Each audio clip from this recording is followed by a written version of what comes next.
You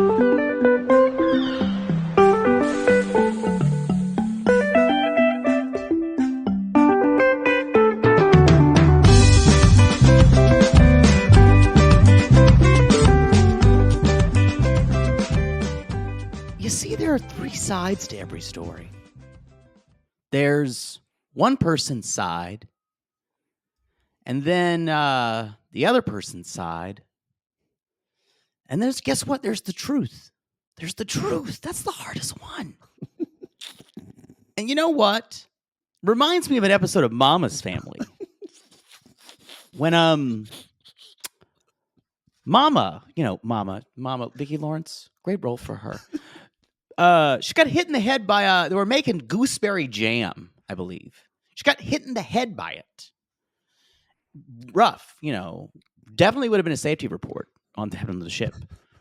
And Eunice, they all went through different ways when something happened. It was kind of like they kept making a reference to Rashomon. I don't know. I'm not a fan of foreign films. But they all had a different way that it happened. Like Ellen was being kind. Eunice was being nice. That wasn't going to happen. No. And Naomi had a version. Yeah. Mm-hmm. And here's the thing. Captain here's the thing, okay. Captain Sandy. Here's the thing I should tell you, Camille. Okay. I've seen you grow. And that makes me proud. You're Naomi here. And Alissa, I don't know. You're Venton, maybe? What? I don't know. Captain Sandy, what's Mama's Family? Yeah, just go away.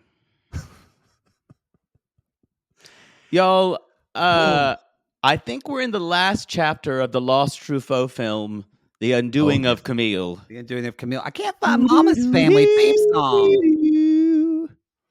I was looking for the Mama's Family theme song on Spotify. They don't have it. That's a loss. Boy, that's a loss for them.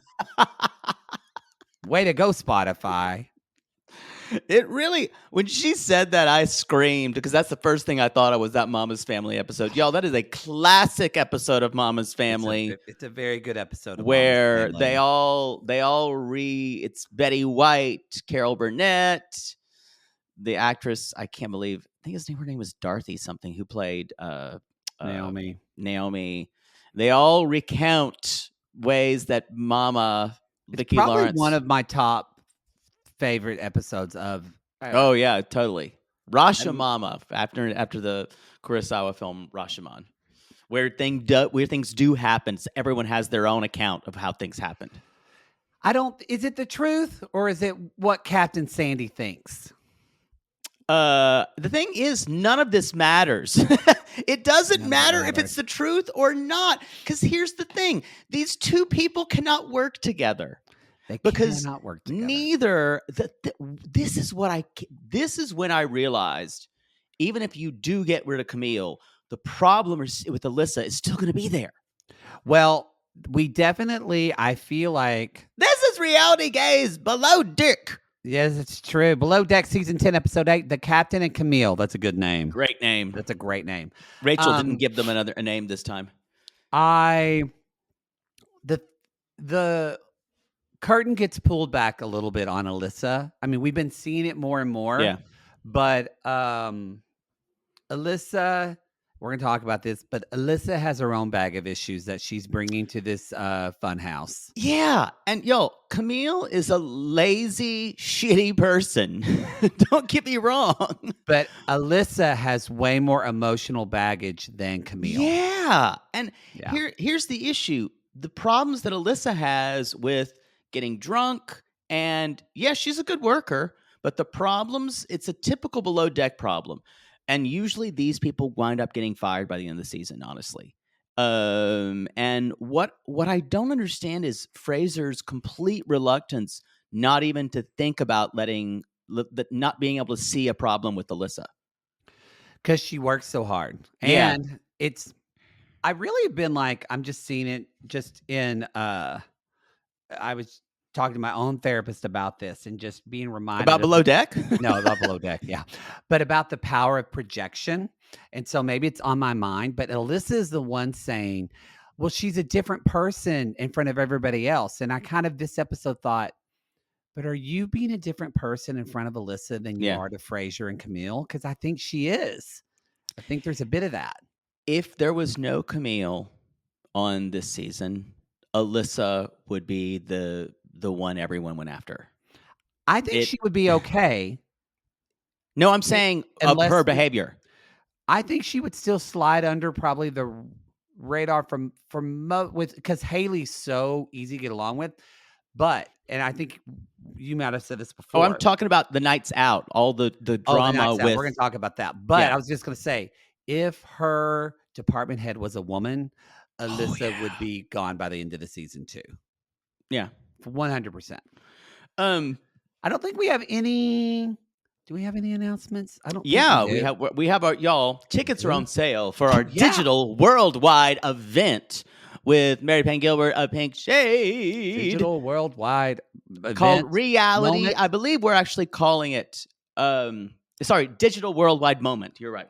No, I wasn't correct. I was just Reality Shade. Reality Shade is the title. The tickets moment is a software sale. that you use for it, so that's why we're Yes. calling it Digital Worldwide Moment. Tickets are on sale now for that on February 6th. We will be recapping and talking about the season of Toe, probably episode 2. I think we're going to be talking about. I think episode 2. We'll figure it out. And there's an after party. You can buy a tote bag if you want. We're very excited. It's the first time we've ever done anything like this. And the way this works, y'all, we do it live. And we do an after party live as well. That only stays up for a week. And then after a week, the live is gone forever. I don't think the after party is going to be up. So the after party will really be after party is, pun intended, a moment that we share with listeners. That's fans. When I go show my nipples. You know what? That's fine. As long as it's not recorded for prosperity, I'm fine with it. Posterity. What did I say? Oh, I said prosperity. I did. Prosperity. Or prosperity. Yeah. Well, your prosperity. Yeah. So I'll show you my posterity. Whatever you need to do, whatever. But so yeah, there's the tickets are cheaper now. Get naked at the after party. I need to talk about that with my therapist. Yeah, we both need to talk to our therapist about other reasons. So yeah, how are you working on self-love, Jack? Well, I got naked in a digital worldwide moment. Self-loving to me. A digital worldwide moment. All right, Jay Bird. So anyway, y'all, we're very excited. Thank you for Mary Payne for inviting us on that. And God bless Ingrid, because she's never dealt with us before. And I hope she's Pink Shade helping us to do things. And hope she doesn't quit. Yeah. I'm already screaming, Ingrid! And even though Ingrid's not here, I want her to get me a coffee. She doesn't work for us. And it's never stopped me before. It's Christina, our producer, is just going, thank fuck I'm not handling this right now. Anyway, and shout out to Caitlin, who's handling a lot of that on social media. Yes, we're very excited. Go to I guess it's in you got find it on our socials, on our Instagram and our Twitters and our link tree. You can go to our link tree link, as we say. Yep. You can buy tickets for that. We're very excited. We may have some special guests drop we're working on that. So we're very excited. Thank you for remembering that. I already forgot. Yeah, I know. It's what happens. I don't think we have anything else except for that. Everybody, you are going to get a free episode this week that is normally on Reality Ace Plus at the $5 tier. You're getting our classless 90 Day Fiancé season 6. We're starting it this week. And so we always do a try before you buy. So that episode will be up. And I think this week we're talking about Ashley and Jay, Colty and Alissa, Botti, and Eric and Lita, who I have a lot to say about because we're going to record that soon. Wow. He really does look like a human basset hound. Like that's the dog I tried to remember what it would look like. I really love his wife. Oh, the ex. Yeah, the ex. You know, Tanya. she's like, thank God. She's like, holy shit. I'm really concerned that she's worried about paying out child support. It's great. Those fucking accents are gonna bug me. She's just walking around singing fucking Flowers by Miley Cyrus. She's happy as shit. Anyway, so that's gonna come on this week, and then there's the watch along where we watch it as well in the video. But that's not free.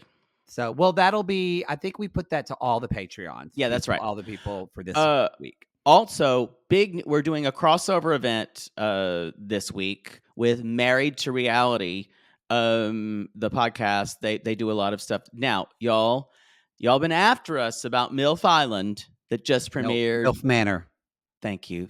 MILF Island is the 30 Rock show. I am blends. going to call it MILF Island. I know you are. MILF Manor. For some reason, MILF Island just sounds even better to me. Sure. Y'all, I don't know if you watch this show. It is a deadly car crash. It is absolutely god-awful. We are going to do a crossover with them. I think they're covering it. We don't have a lot of plans to cover the whole thing. You haven't watched it yet, right? I haven't. I have. I watched the trailer of it. It's interesting. So this will gone up before, so it's too late if you want to. But I'm doing a segment on Portland Afternoon Live, the ABC, and so they asked me. I'm doing it remotely, and they said, "Let's talk about fun reality shows that are coming through for January." And so I sent them like 4 or 5 reality shows that are coming up, and all of them were approved except for they're like, "We can't talk about MILF Manor."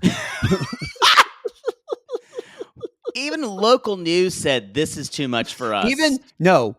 Portland. Even Portland said this. Well, you can do anything in Portland. You could do anything in Portland. You can. I could be nude on an after party in Portland. They do. They the have police wouldn't even be called male strippers that are just nude there. Yeah.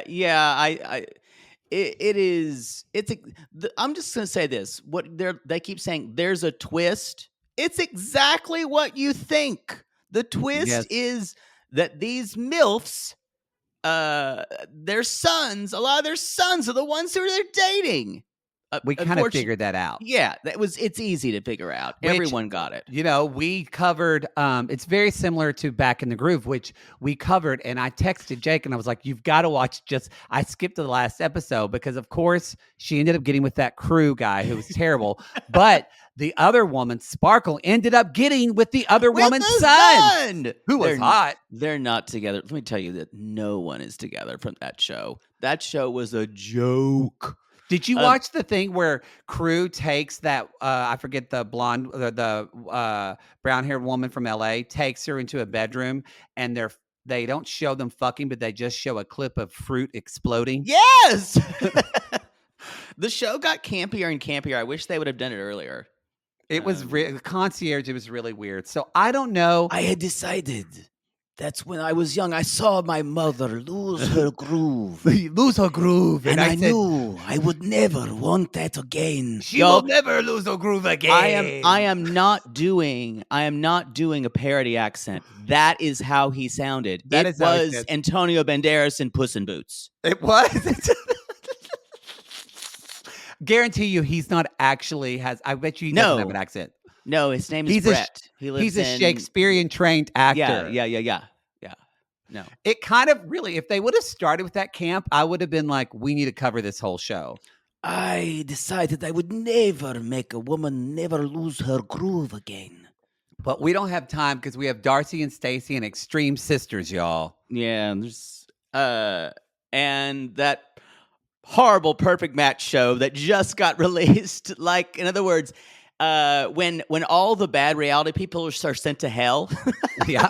It's a show that like is in the afterlife where they have to date each other. So that's what that Perfect Match show is, when everybody gets sent to hell and the hell experience is dating all the pieces of shit. Yes. We're not saying we're covering it. We're going to watch it and see. No, I'm just I emailed Netflix today and said, kind of made me sick to my stomach. I asked for screeners today, so we should be getting them. That's what we do for y'all. A lot of the garbage from Too Hot to Handle, The Circle, some from The Mole, some from Love Is Love Blind, Island, some from Love Island. Yeah. No, I think Not it's Love only Is Netflix Blind. show. Love Only Is Netflix Blind, show. yeah. Only Netflix. Because Netflix isn't going to allow anyone. Oh, and one woman from Sexy Beast. Oh yes, I saw. I screamed. And I know. So anyway, we need to move on. We need to move on. Honestly, because this was a good episode of Below Deck, but at the same time, it's just pretty much Camille and Alissa heavy. It's the whole thing. I felt like this was it's interesting you say that. I felt like this was a hard episode to watch for a lot of reasons. Mostly to constantly see Camille and Alissa going at it with one another. Yeah. For no real good reason. I think that at this point, there's not really a conflict except for a personality conflict. Yes, for sure. And let me go on with what's your first tea bag? I just want to talk about, and this is jumping ahead a little bit, but we'll get back into the Rasha Mama. No one said we ever stay in order segment. Yeah. But this floored me. Besides Alissa saying, Camille reminds me of my dad. Whoa. Y'all, the brakes on the car screeched to a halt at that moment. And we all went, wrote, stop the bus. Oh, this isn't about her at all. It's not about her at all. Oh, honey. It never is. It's very rarely about someone when you're upset with them. What's interesting is how both Camille and Alissa take this extremely personally, this conflict. And Alissa says, when I forgive someone, it's like giving them a piece of me and giving them up some power. And she keeps saying, I can't forgive you in full, but I have to protect myself. And I went, you don't have to forgive her. You just have to fucking work with her. It's true. You're not friends. They're not friends. I screamed. And also, that's not... Forgiving someone is not... That's the worst definition of forgiveness I think I've ever heard. It's maybe the worst definition I've ever heard. I was shocked. Do not forgive someone and give a piece of yourself to them. I know, in fact, usually forgiveness is about... I can't remember it, but Oprah had a really good definition of forgiveness. But basically, it's about forgiving the act, not the person, not necessarily forgetting what was done to you, but just forgiving that moment and moving on. It's like, I don't understand why Alissa takes anything Camille does personally.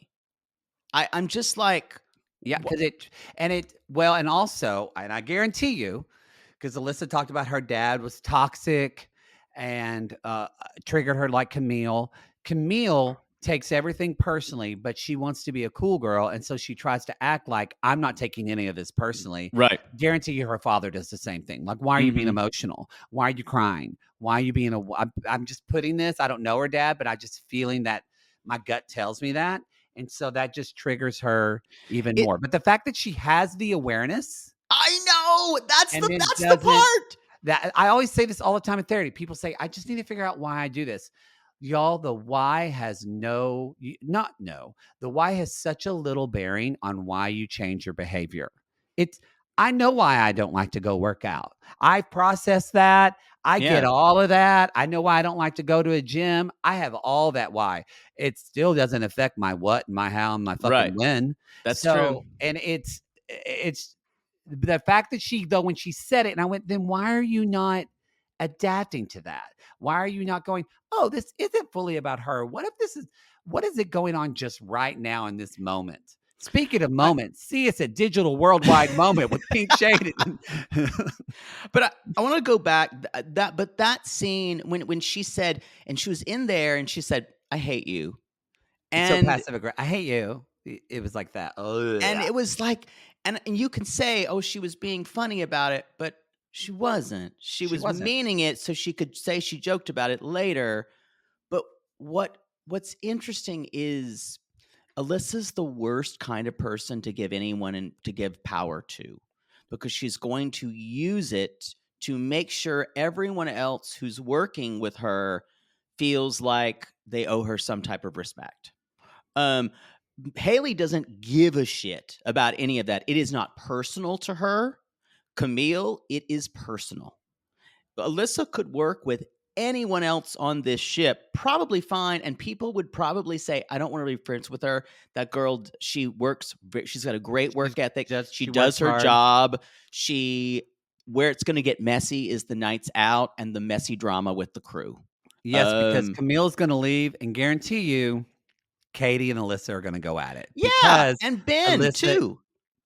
Alissa is going to seek validation in that, and she's going to shit stir. Yeah, and that's the thing with Camille gone. I don't think things are going to get better. I don't The think so workload either. maybe, but the crew dynamic is still not going to be good. I wonder if surely they'll end up getting someone else, but maybe I don't know. They keep saying they'd be fine with 2, but maybe they It's a won't. big boat. It's a big It is a boat. big So boat.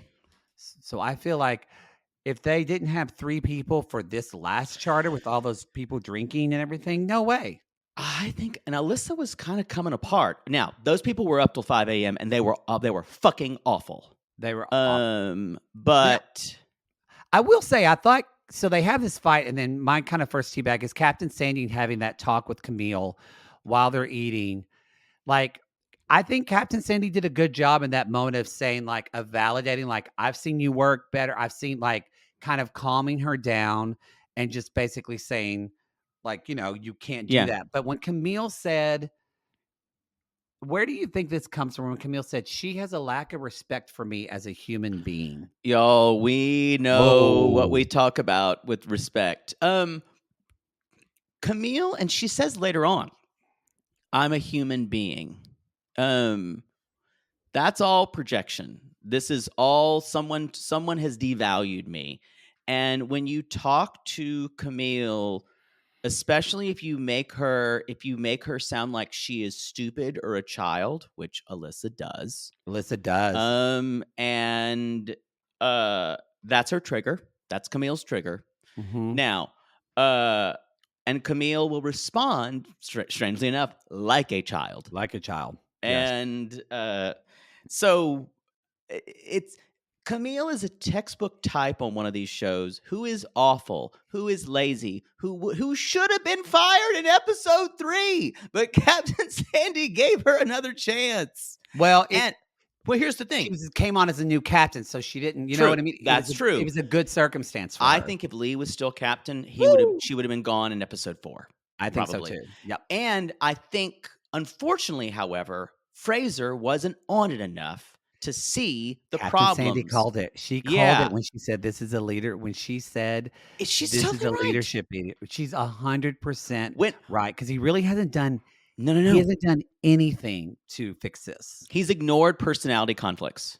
He even said this episode. Yeah. He Alissa was crying. He's like, I just need you to stop crying and get back to work. Like, he literally didn't validate anything she had to say. Yeah. The point of this is he should have headed off problems before they were there. Didn't really see potential problems and potential. And I think Haley has been telling him, and so has Rachel. They've both been telling him, and he's refused to get involved. Yep. And now here we are. Is this episode 8? Yes. In episode 8, something that should have been done in episode 3 is finally being done. And it's way past time. She's not a good worker. She's shitty to people. It's weird how everybody talks about it, except for Alissa. Everybody talks about how fun and great Camille is when she's not working. Fraser says, I love her. And I'm like, is do that they? just... And I'm like, where do... And like, Ross doesn't seem like to love her. Everybody talks about that she has... It seems like people are saying that she has this glowing personality that we don't see when she's working. And I thought, no, that's because she's drunk as fuck when she's not working. No, she's an asshole. She's a huge asshole. She's a huge asshole. Just a fun drunk. Like, oh, man. No. I think, you know what? She might be kind of self-deprecating, but she's the kind of funny you laugh at, but at the same time, you're like, I don't want her around me. You just work with her. Y'all, you work people like on a boat like this, you work with a lot of assholes, but you don't have to be friends. You just have to make it. Somehow we decided that everyone has to be the best of friends. Kate Chastain never worked that way. When you're She the best of tolerated people. friends, I knew that was living coming. to the middle of people. Hannah, Sorry. that's why Hannah checked out almost every season. She hated who she was working with, and then she was going to want to fuck a decky. Like, somehow we got touchy-feely. Stop this. Be adults and work with people you hate. Don't think you have to forgive them. What is this garbage? So, if anything, Ugh. before we go to commercial, I just want to remind you. Thank you for letting me do that rant. Be an adult and work with people you hate. I know. We'll see you after the break. Y'all, we've all seen a massive carrot and thought a few ideas in our head. If you didn't, you're not a dick pig and you're not listening to this show. I like how Sandy can't even laugh. She's like, "What is this? This is a massive carrot, Rachel. Why do you think I keep it around?" Great sit-in punchline. And Sandy goes, "That's hilarious." Y'all, if you've ever done comedy or anything like that and someone just goes, "That's really funny." It's the worst feeling. I think I do that to you, though, sometimes. We do that to each other sometimes. Because sometimes we're thinking and developing something.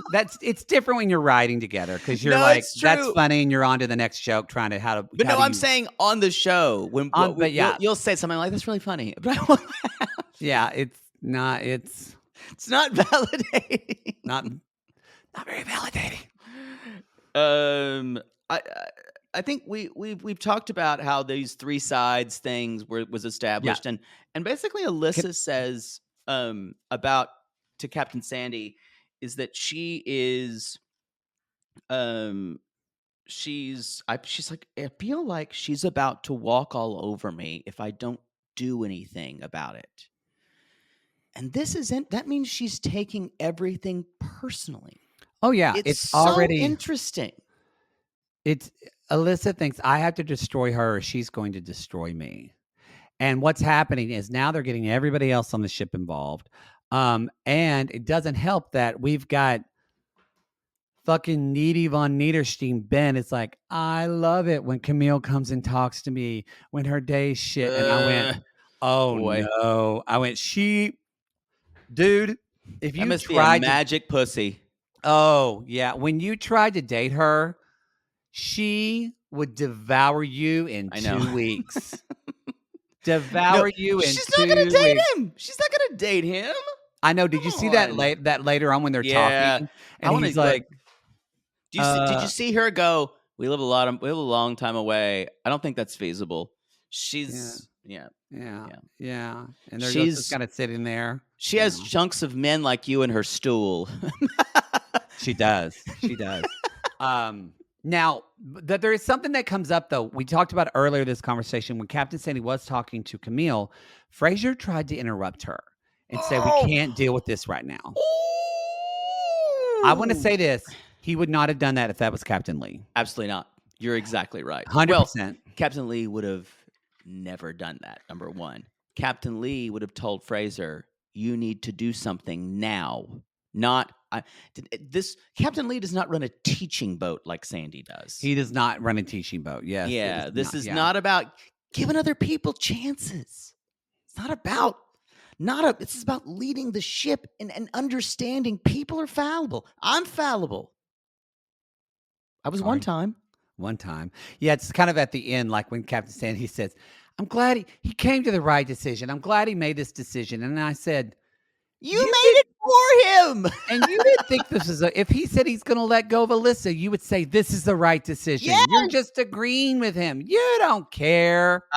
I love it when at the very end, when she's walking around, she kind of wanted to make it extra clear to him. It's a total Sandy move. She's like, I respect you. I respect what you're trying to do. But when two people are screaming on my boat, this is when I fire people. And she like full on went to him and said, or that moment where she said, don't ever do that to me again. Yes. Which You know honestly, what? she was right. This needed to be said to him. I'm he was doing better.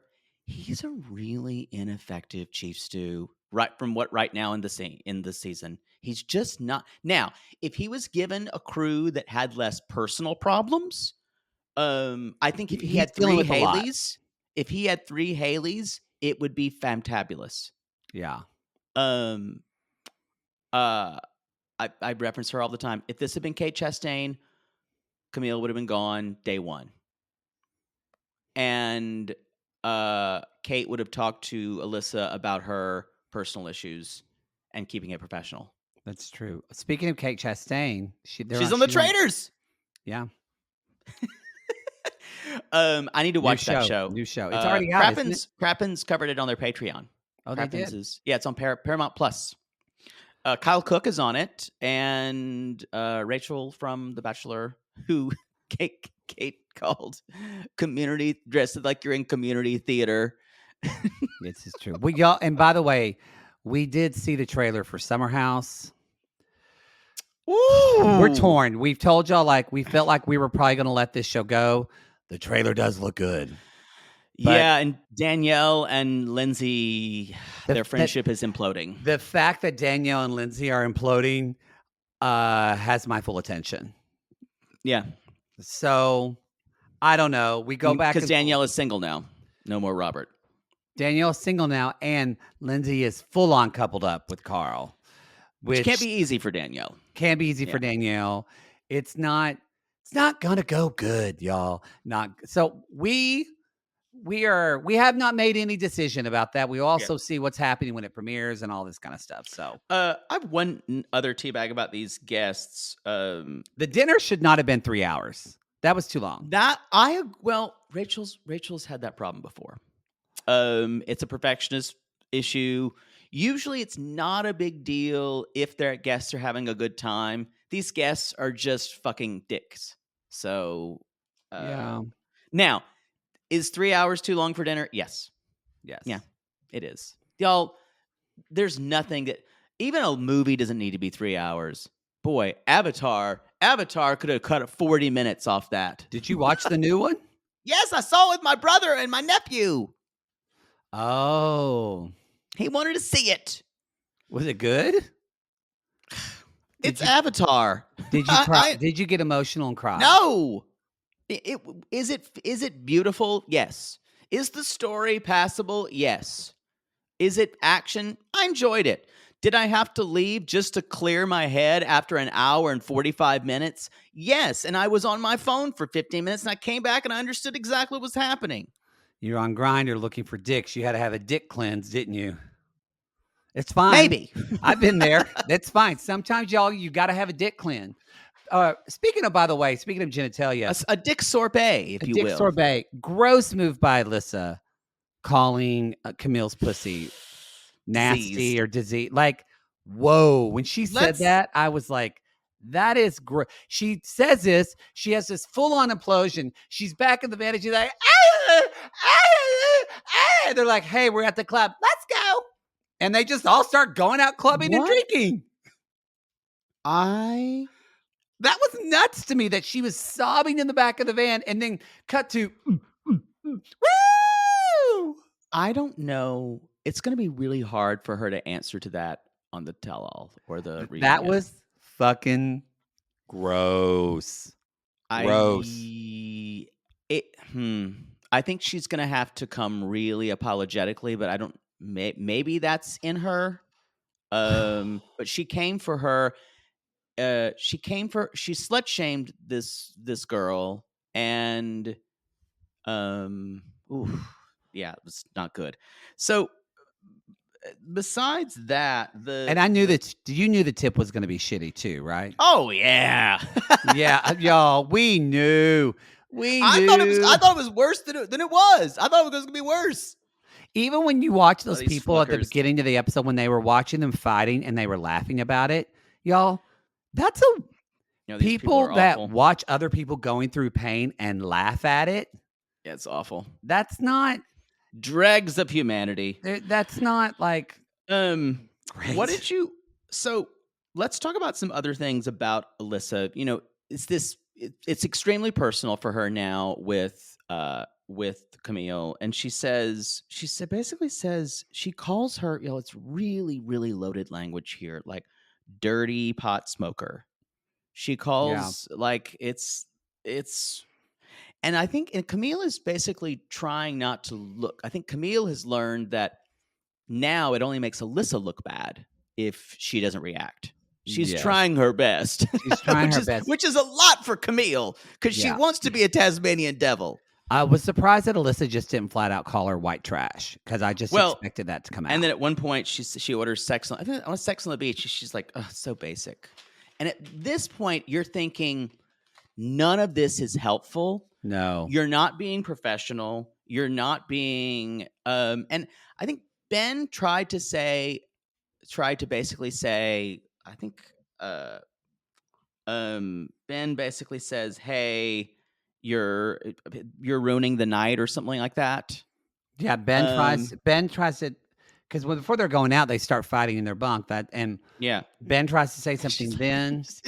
And even Camille's like, yeah, shut up. Doesn't involve you. And then Ben tries to get in the van, and that's when she's crying in the back of the van, and she needs all this attention. And then cut to they're going out, and y'all, it is clear. We have covered this before. Katie and Ross are kind of a thing. We all know this. We all see this. And yet now she's like trying to make her moves on Ross again and throwing herself at him. And it's interesting how Alissa talks about her toxic relationship with her father. Yeah. But she's got some type of toxicity about the way she views women. Yeah. There's something going on there. And she just lucked out that her chief Stu is a gay man.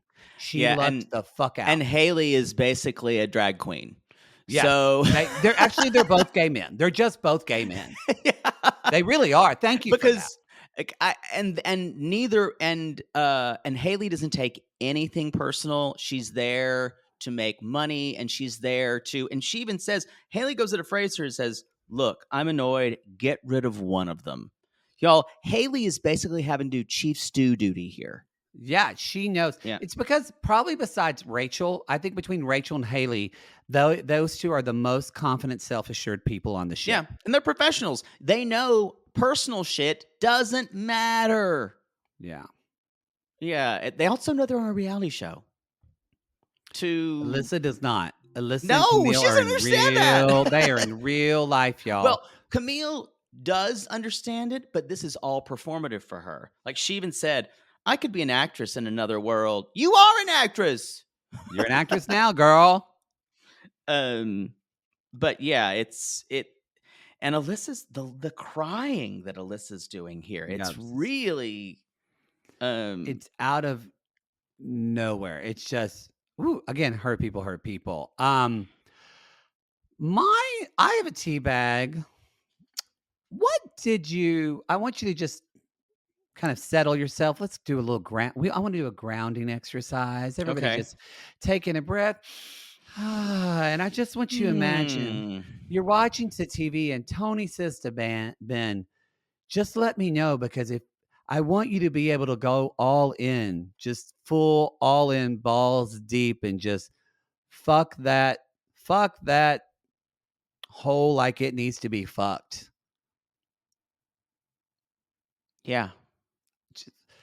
I enjoyed that moment. Me too. It's all I wanted. It's just a moment between two bros. Just bros being bros. Did your screen, he started to say the word Camille, and then my screen went black. And the next thing I know, there was some exotic, erotic, rather behavior happening. Did you have that as well? Yeah, there was a little bit of tummy sticks going on for me.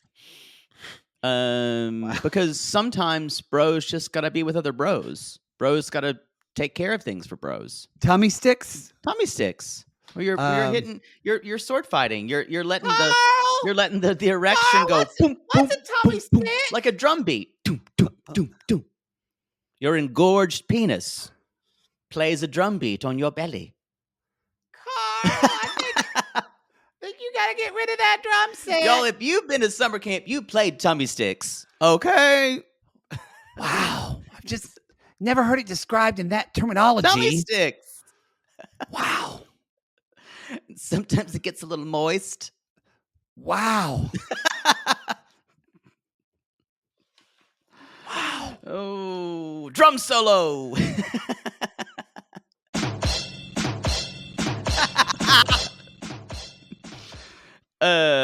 Anyway, y'all, here's the thing you just need to know. This could have all been solved. This could have all been solved by good leadership. I have no idea what the rest of the season. If you don't watch he catches the show, Camille drinking. Like, yeah. is Oh, that's huge. This is so huge. I wanted to ask you about, you've watched other episodes of, I was a little confused because I went, wait, they're working, but she's drinking with the deck crew. They're having a drink. They're done with their work. They're done with their work. It is sometimes it's a slippery slope. This has never happened, I think. Really? I think it's you've seen crew members. I'm going back. But it's kind of it's a commandment because you're working. Yes, you're working in the service industry where alcohol is flowing constantly. And yes, these are people who drink like fishes when they're off the clock, but it's kind of sacred that you don't do that when you've still got work to do, because your work is the most important thing. And it's a little bit of your reverence for the work you do and the kind of the beauty of the work you do is that you're committed to it. And that's then when you care about the work you do. Exactly. Camille doesn't give a shit. Camille doesn't care. I mean, she even got super drunk the night before. And normally people get drunk one night. The second night they all go to bed because they have to work. And she's drinking the fucking guest champagne. She's drinking in the morning too. It's you can't even the camera work here is really good because it shows she's drinking a glass of wine or champagne even as she's working. And it's almost like Fraser has to be pushed to fire her. It just makes me angry. This should have been done. I can only imagine. I'd like to give Fraser a little bit of a break here and say production made him keep her longer because they knew that it was be great fireworks, which it has been. But maybe, boy, I mean, we've heard that below deck is the least invasive. I think Fraser is going to be a really good lead stew in about 5 years, but he needs to get beat up a bit more. Sandy said it. Yeah. Sandy said this. You can't be friends with people. You have to lead, or otherwise. What did she say? I need to make sure I get this. She said you have to choose. She said you have to choose one or the other. Right. And it was great. It was great though. She's drinking that wine. Camille's holding. She's like, "I'm done with my work. I'm done." And Fraser says, "Okay." Bitch went and took his phone and receipts, took pictures and said. Just went through and showed her, and Camille went, oh, I guess I just forgot that. Oh, well, there was like 5 things that she didn't do at all. But she's still drinking. She doesn't stop. She's still drinking. So that is where I was like, that's the only good thing you did is that you caught her in the act. She had to push him consistently. Yeah. I think if she would have stopped, he probably wouldn't have fired her. It would have gone on, maybe 1 or 2 more charters. Probably. He very much has the same thing as Katie did, just wanting to be their friend too much. Yeah. Oof. Anyway, y'all, she's getting her walking papers. Camille to the bridge. Camille to the bridge. Camille will have come undone. When do you need? Who do you love? When you come undone. What up? That song was playing at LAX when we landed one time, and I was like, this sounds like a bad gay club after hours. After hours. I will say, whenever Captain Sandy called her up and she says, this is going to be a hard conversation, and Camille goes, wait, no. And I went, yeah, girl, you don't get it. You don't get it, you idiot. All right, everybody. Yeah. That's a show. It's still not going to go smooth sailing with Alissa, though. It's going to be. It's not. The charters will be fine, but it'll because Ben's going to be upset now because he's basically following her. He's going to be upset that she left. It's going to now. It's going to be a problem with Katie. He's going to talk to Katie and spur Katie on. Which means it's going to be good drama. Also, y'all, I want to apologize to again Mary Payne and Ingrid. And that I texted them before we started and said, don't forget your tea bags. Meant to text Jake that, texted them that. So they probably don't know what the fuck is going on now. Be sure to get your tickets at our Linktree link for the digital worldwide moment, Reality Gaze and Pink Shade in Reality Shade, y'all. We're very excited for that. All right, y'all. Until then, check out our classes this week. We're so excited for season 6 of 90 Day Fiancé. January, this latter part of January, we're about to get raw dogged, and it's going to be, at least with good TV. Get your lube ready. Oh, get it ready, I don't know if it's ever good. It's juicy. And at least memorable. It's done. Yeah. It does. All right, everybody. Thanks so much for listening. We'll see you next week. But until then, y'all, it's Anchors again. Yay.